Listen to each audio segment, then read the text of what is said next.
And you can see we got a lot of output, mentioning also when it's not our friend's birthday.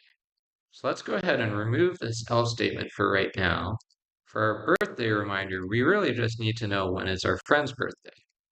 And so you can add as many friends as you want if you just add their name and the date.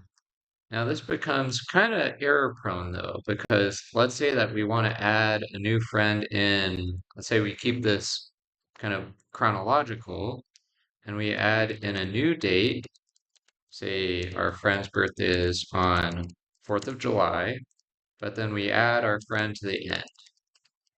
Then this is not going to work anymore. So this is kind of error prone. We'll next talk about a kind of better way of doing the same thing using Python dictionary.